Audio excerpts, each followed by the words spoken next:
Good evening and welcome to the Strawberry Patch. I'm Carol Long, and every week between now and festival time we're going to take you behind the scenes of what's going on to make the Strawberry Festival a reality. And I want to first of all put a plug in for our Tennerton Auto Service, who is the sponsor for all of our Strawberry Patches. You can find Tennerton Auto in Tennerton. Their address is Route 6, Box 365. They do car inspection. They'll work on your vehicle, and if you have a wreck, they'll tow you in, or if your car breaks down, they'll tow you in. The phone number is 304-472-2174. Thank you, Tennerton Auto. As my guest this evening, I have Susie Miller. Susie's working on one of these new events that's just getting people all excited, and you're doing the Horse and Carriage Parade. So tell us a lot about it. Speak up just a little bit so that we can be sure we're heard on TV. Okay. A lot of the comments I've heard have been very positive for the Horse and Carriage Parade. We're really excited. We have lots of groups that are units that will be coming in. It should be, as a new event, I think it'll be real good for an add to the Strawberry Festival. Something that has really needed to be introduced for quite a while. One of the things that I guess is a pet peeve of mine is when you, if you notice at the end of the Grand Feature Parade, the horses go in, and as the horses are coming down the street, people are folding up their chairs and they're leaving, and they're causing a lot of commotion. And that's really not very safe either, because you can spook a horse. It is, and that's one thing that has always concerned me, that it's not safe for the public, but it's not safe for the horses either, and the riders. So we're going to showcase the horses in their own event this year, give them the opportunity to be the center of attention. And we've got some gorgeous things coming in. I'm really excited. We have show wagons, which are they're farm wagons, but they're dressed up, they're fancy, and then we have some traditional farm wagons. We have stagecoach that is confirmed that will be here. We're working on a chariot and an ambulance that's drawn by horses. So they even had fire wagons. Yes, there's fire wagon, and of course the hearse, and so lots of neat and nifty things. Now, I asked before, and I'll ask again, anything similar to Cinderella's carriage? We do. Well, if he comes. Now, that one is coming out of Pennsylvania, and I'm still waiting on my absolute confirmation, but he tells me that it's fit for royalty. So yeah, it's not white, but it's a nice carriage like that that will be very nice for probably used in weddings and things like that. A lot of these teams, the owners, they use their horses for weddings and special events and that type of thing. So a lot of them are fixed up really fancy. Well, we're going to have horse and carriages, but there are other units coming that are horse related. I mean, there might be riders. There are equestrian units. In fact, one of the main equestrian units is a Southern Ohio Ladies Aside group, and they explain to the folks what that's all about. They ride side saddle, and they're a group of ladies, and they've been in the presidential inauguration parade. They've ridden in the Kentucky Derby, so they are out of Bainbridge, Ohio, and we're excited to have them. There will be some other single riders in the parade. In fact, I'll say it now and lock him into it. Virgil Miller has committed to ride his horse in the parade. So there's a hometown boy that will be here. Now he can't back out because I've got him on air. Oh, okay. But yeah, we've got some other individual riders that will be performing as well. I think that there's another group that I've heard that's coming, and these are ladies on horses. I think they have red and white uniforms, and they also bring a riderless horse. Right. That's an awesome picture that I saw. It is. They're very impressive. I'm excited to see them perform, and yeah, I think be a neat addition. Right. Tell me how you got interested in horses. I know you've worked with the horse pull, which we're going to have. You might real quickly explain that the horse pull's at a different time this year. It is. We're going to have the horse pull on Sunday the 13th, so Mother's Day, the day after the horse and carriage parade, which is different because typically we're the week after at the Sunday at the end of Strawberry Festival. We moved it up just to give us something extra for Sunday. And I guess I've been involved with the horses for quite a while. My dad and I started the horse pull back, I counted it up the other day, like 12 years ago. Oh, so we've had the horse pull as part of the festival. And that's one thing I've never gotten to attend, but I know a lot of people do go to it. And a lot of folks come in to be in that horse pull. Yes. Just a real quick overview of what the horse pull is. How does it operate? The horse pull goes back to the roots of the working draft horses when they used the horses as logging horses. So what we do, you have a team of the big draft horses, and they hook them to a sled and put weight on that sled, and they have to pull that sled for a certain distance. Once they've pulled it, then we pull the sled back and we add more weight to it. So it's a competition. And of course, once the sled gets heavy, then the horses really start working and bearing into it. And you see a lot of the strength. They're pretty sturdy horses. Yeah, they are. You see the strength, and it's just magnificent. And then yet when the horses are done pulling and they're standing, they are some of the most docile animals you've ever seen. It's like, I could have this in my house if it weren't so big. So I can tell you they're like really horses. Amazing. I do. Do you have any? No, not anymore. I did when I was younger. I rode, and even a few years ago we had horses, but I don't have any now. Well, you're putting your knowledge to good use with this new horse and carriage parade. And the way I understand it, there isn't anything like this in West Virginia. Not that I'm aware of. Of course, Brad Kellison got all of this started. A lot of ideas from Brad. Yeah, exactly. And he started off venturing from an Ohio horse and carriage and a Pennsylvania horse and carriage parade. I think the closest one is Pittsburgh. That's what I understand, yeah. In fact, I had never seen one until he persuaded me to take an interest in it and start doing some investigation. So it Are there places you can pull it up on television if you wanted to research what? Not that I have found. Okay. I guess if somebody's videoing them, they're not putting them out there. Okay. Now you can get little blurbs, but not a whole parade. So this horse and carriage parade will be on May the 12th. May the 12th at 5 p.m. 5 p.m. right down Main Street. It'll start up someplace approximately in Marion. Right. Sort of like the other parade. Right now, the staging areas will be at AEL and at the college because we need large areas. We're going to have big trucks with trailers. So I anticipate that the parade will be typical Strawberry Lane, down Marion Street and then down. And about how long would you say the parade will last? About an hour, you think? Probably about an hour. That may be stretching it a little bit for our first time. Well, I don't know though. By the time, and a lot of people forget that it takes 15 or 20 minutes just to get to Main Street from where it begins. But you have over 50 units at this point, don't you? Yes, we do.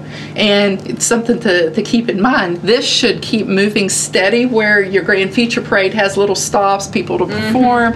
The horses are going to keep moving the whole time. They're not going to stop. Some are going to move a little faster than others, but it should be a continuous parade that we don't have trouble with big spaces. And there are some other things. Are you familiar with some of the other things that are going to be going on that day that are in relationship to the horses? Just on the outskirts. I know that we'll have the show choir performance or competition on that morning. And I'm not sure what time that starts. I think it's at 8 or 8:30. I know it's early. And that's at the Virginia Law Center. Right. I call it the Creative Arts Center. We have, I think, 7 or 8 of those already. I don't know the names of them, but we do have several groups that are going to participate in that. And with the horse and carriage, we're also going to be having what we have titled Open Case Performances. And if you're out there and you play a fiddle, or you play an accordion, or you play an instrument, maybe with a couple of folks. Maybe you get together and you pick on the weekend. When you say picking, that's maybe a fiddle player and a guitar player and a bass, and you get together and sing and play music. We're looking for those types of entertainment groups, singles, duets, a fiddle player and a guitar player, whatever, to come to Main Street. And the open case performances, you'll have various spots on Main Street to perform on both sides of the street, and you'll have an open case. It could be your guitar case or your fiddle case or whatever, and people, if they wish to, they can give you a donation. And it's going to be a lot of fun. I think we have our first group come in last night, and I think it's a group of 3. And then also I just found out that the CEO clubs are going to set up on Main Street. They're going to have some foods for folks to eat, and they're also going to have maybe some of their arts and crafts or special things that the CEO clubs do. And they're very involved with festival, with the quilt show and the recipe contest and the baskets. So this is just giving them a little time of their own where they can do something. But then when I was talking about other things with the horses, aren't there going to be some vendors or demonstrations or something throughout the day? There are. Going to have horseshoeing demonstrations, and we're going to have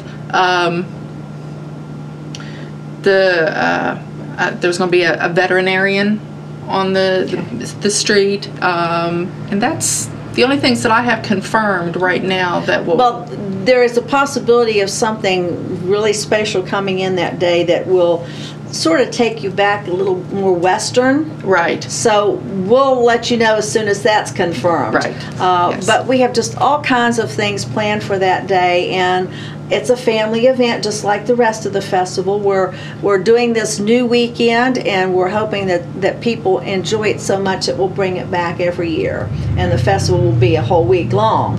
Of course, the windows will be open for people to look at. They'll have different collectibles in them, and I think they're going to be ready before the Horse and Carriage Parade, so that folks coming in that weekend will be able to see that. If you have questions and you would like to find out more information, maybe you're at home with a horse and buggy. Are you still taking them? Absolutely, yes. The only thing we are requiring that the entrants have a liability insurance on their horse. There's no entry fee. There's no entry fee at all. There is a form that can be found on the Strawberry Festival website, and that's www.wvstrawberryfestival.com, and or they can call me, and I can mail an application if you don't want to download it. Okay. But yes, I can still take applications, and gladly. Now we also, I think there's some special things that these folks might be in competition for. Is that correct? We'll have a farm wagon award. We'll have a show wagon award. We'll have an equestrian group award, as well as a single rider award. So single riders. Yes, and those will be trophies. We'll have $1,000 grand prize payment to the overall grand prize winner. And then we'll have 4 individual $250 drawings, and those are just random drawings of each entrant in the parade. So doesn't matter who you are or what kind of performance that you've got. It's just a random drawings. So if there are folks in town or in surrounding area and you see Channel 3 and you have a horse and you want to ride, could they do that as well? Absolutely. So they just need, I tell you, if you have a horse and you would like to ride, want more information or want an application, you can call the festival headquarters office, and that's 304-472-9036. And again, you can go on the website at www.wvstrawberryfestival.com, and that will find the application.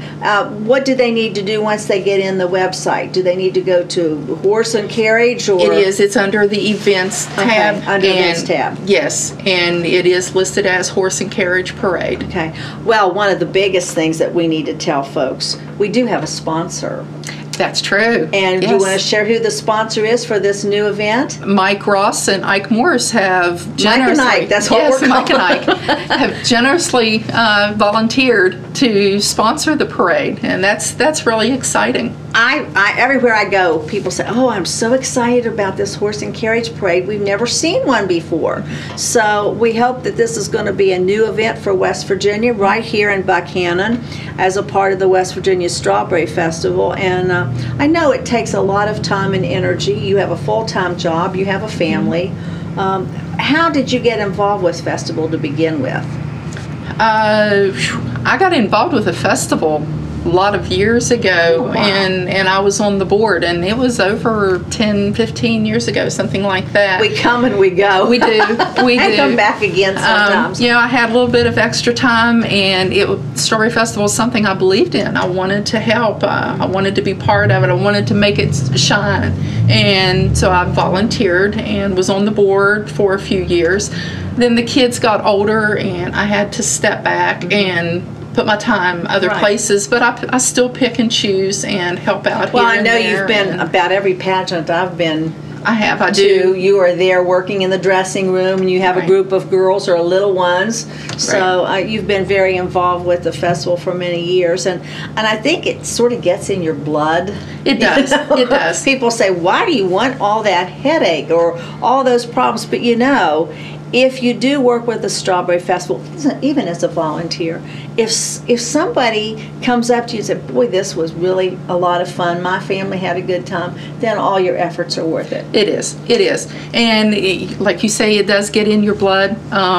I pick and choose the things that I want to help. I'm not there with you guys all year long, working shoulder to shoulder with you all year. But you don't have to be. There's so many events right. that we need lots and lots of volunteers. Right. We need band escorts. If you like to meet new people, especially if you know some French or some Spanish, we have a group from France this year and one from Jamaica. We have groups from Canada.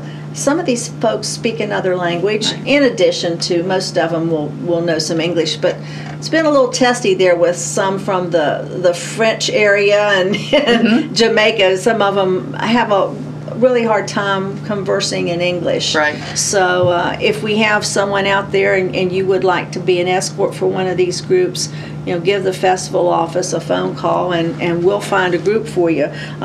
And being an escort to one of the visiting bands or visiting groups that come in is a neat experience. You just meet new people and you show them your town Right. and how proud you are of Buckhannon. I was going to say, back when I was in high school, I was an escort for a band. And who was it? Do you remember? Connellsville High School out of Pennsylvania. I probably was working there too. And it's funny. I stepped up on the bus, and I was with the band director, and I turned around and I said, "Howdy, y'all!" And I think everybody on the bus said howdy. So they notice you, you notice them. But we had a great time, and I made friends just in that day of having. I still have very, very fond memories. If you remember Shaw Junior High, I tell you those kids were the nicest kids, and I just absolutely loved the director, Mr. Hoover, and I've talked to him several times since. He is retired now. Yeah. And I don't even think Shaw Junior High is a band anymore. I think it's consolidated into another one.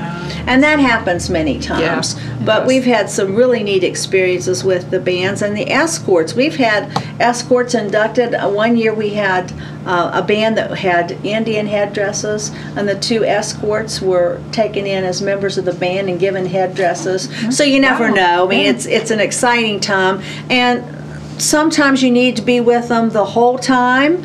While they're here, from the time they come in till the time they leave. Some band directors just need to get acquainted with the area, where to park, where the parade lineup is, and all that, and then you don't have to spend as much time with them. But we do need escorts. Right now, I think we have, for the Grand Feature Parade, about 25 bands coming this year, so that's going to be exciting. That is good. Now, will our band be in your parade? Yes, they will be. They'll lead the parade. So we'll see Buckhannon Upshur, and they're a Yes. fine band. And that will be leading off, and I think this other group that we talked about that has the riderless horse, that'll be in the very front of the parade too. That's going to be awesome. Yes. To see that. That's exciting. You've seen the riderless horse in some of the parades when we've lost our presidents, and they have that in part of the montage or whatever they call it. It's I can't think of the name of what it is exactly, but there's a special name for it when they're in a funeral procession like that. And so that's going to be exciting, and we're going to have riders. We're going to have all kinds of horse and carriages. So we've just got all kinds of things planned for May the 12th. Anything else on the horse and carriage parade that you'd like to share with us? No, but we were talking about volunteers, and I'm always looking for additional volunteers, people to work in the staging areas, at the registration booths, that type of thing. My 4-Hers are going to help out as volunteers, be pooper scoopers or whatever, but I can use some people at the registration centers. So if anybody wants to take part and help out with the horses that day. Now, one thing I was going to ask you a while ago and I forgot to, isn't there a special permit or something that the horses have to have anymore, the owners have to have? They have to have a negative Coggins test, which is the disease test, and most horse and riders, if they do any performing or any riding with groups, they have that, but that will be because monitored. The Department of Agriculture will, I'm sure they'll be here that day making their little surprise visits, and I know they come to horse polls. If somebody's out there and say they wanted to ride a horse in the parade, they need one of these permits. Do they carry it with them? They need to bring like a license? Or? Well, it's just a form. Okay. It's just a letter size paper that but they need to have it with them. Yes, they do need to have it with them that day. So that's one thing you want to remember if you're thinking of getting an application and getting in the horse and carriage parade. You do need that special, what's the test again? Coggins. And where can they get that? Any vet. Any vet. Large animal vet. Okay. Well, the West Virginia Strawberry Festival is going to be really special this year. It is every year. It's always got something different and unique. We've talked a lot about the carnival. That's still an ongoing question. Are we going to have one? Yes, we will have a carnival. Yes, it will be downtown. It might be spread out a little bit, but that's going to be something new too. Something new is happening. So you're going to find a lot of new things this year at the West Virginia Strawberry Festival. This is our 71st festival. We're not too far from our celebration of the 75th.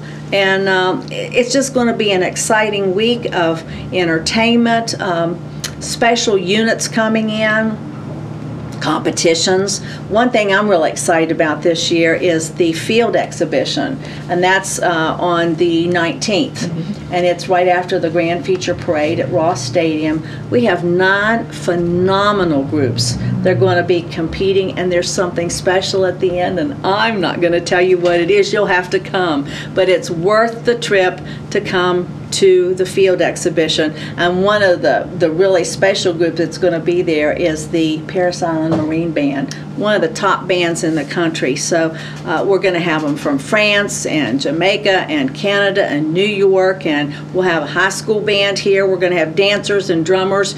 You name it, we're going to have it in Buckhannon. The Party Gras are going to have all kinds of special things going on. If you are interested in Strawberry Idol, you need to get onto the website, get your application. That will be Thursday and Friday night festival week. I think that would be the 17th and 18th. Thursday night is gospel night. That's at 8:30. $25 to enter that. Friday night is open class, $25 to enter that, and then the finals will be on Saturday at 5:30. So there's a nice winning combination for that. You can enter both of those competitions if you want to, and that's sponsored by Natellos. Can't say enough about our sponsors. We are just getting some really nice support from our businesses locally, from some of the state organizations. Usually lottery comes in, and we have some of the phone companies and the gas and oil companies, and we have a membership campaign going on. Melody Stemple's in charge of that. You can be a member of the Strawberry Festival for $10 to $10,000, whatever you'd like to donate. It's a donation, but you get your name listed, and it's a way of giving us a few extra dollars to do some of the things that we want to do just for you and your family. So there's some little perks with those memberships also, those sponsorships. Oh yes, there is. Some of them, depending on how much you go, there are letters to all the sponsors, but you can also get a program if you donate so much. And I don't have it in front of me, so I won't tell you the amounts, but I do know you can go from $10 to $10,000 if you want to. So we have a lot of, and if you donate, I think $10 up to $40, it's a red berry, and then you go to a gold berry and a platinum berry, and those are listed in the program. Program is hopefully going to come out probably the week that we have our first weekend. So I'm hoping by about the 9th we'll have programs that'll be available. But we're just going to have all kinds of neat things, and the gift shop will be open. You can find some unique things in here, strawberry related. We're going to have strawberries to eat, strawberries to wear, strawberries, I don't know, maybe to put on your head. You just don't know. You don't know what we're going to have, but we're going to have a lot of things. And we're real excited about this new weekend, which leads into the festival. And that is May the 12th, which is the Horse and Carriage Parade at 5. We have entertainment on Main Street all day that day with the open case performances. We have the CEOs coming with their goodies. We're going to have a show choir invitational that day. It'll be open to the public. Probably there'll be some form of a ticket, but I don't know how much that's going to be. It'll be a very minimal amount. And then on Sunday the 13th, which is Mother's Day, we're going to celebrate Mother's Day right here on Main Street. We're going to have praise and worship, and we're going to have a big feast right here close to the festival on what is going to be our town square. So we'll have vendors all over town that week. We'll have everything you can think of going on. We'll have clowns. We'll have horses. Someone made the statement, we'll have more horses here than they had in the Civil War. So we never know, we might. But I really appreciate you coming in, Susie, and letting us get a little bit of behind the scenes of what's going on with this new Horse and Carriage Parade, because it's going to be nice. I do want to mention, too, that we'll have the Horse and Carriage Parade on Saturday and then the draft horse pull on Sunday. But the following Sunday, which is usually the draft horse pull, we'll still have the miniature horse show. Okay, and tell us a little bit about that. Now that's going from the big horses to the smallest of horses. Will any of those be in the Horse and Carriage Parade? I'm hoping so, yes. And so I want to remind folks to come to the Bennett Farm on the 2 Sundays. You've got your mother out running around for Mother's Day. Stop by for the horse pull. Then that's at 1. Yes, that's at 1. On the following Sunday, we'll have the miniature horse show, and they're just as neat as they can be to watch them. They're lovable. Work. They are. Some of them, my dog is bigger than some of them, and they jump and they just have a good time. And yeah, it's really neat to see if you haven't seen them. Well, we're telling you all this information, and we're doing it to prepare you for the 71st West Virginia Strawberry Festival happening May the 12th through the 20th. We want to thank Channel 3 for allowing us to do the Strawberry Patch, and we especially want to thank Tenerton Auto for all of their support and sponsorship of the Strawberry Patches. We'll be back again next week with the Strawberry Patch, so we'll see you then.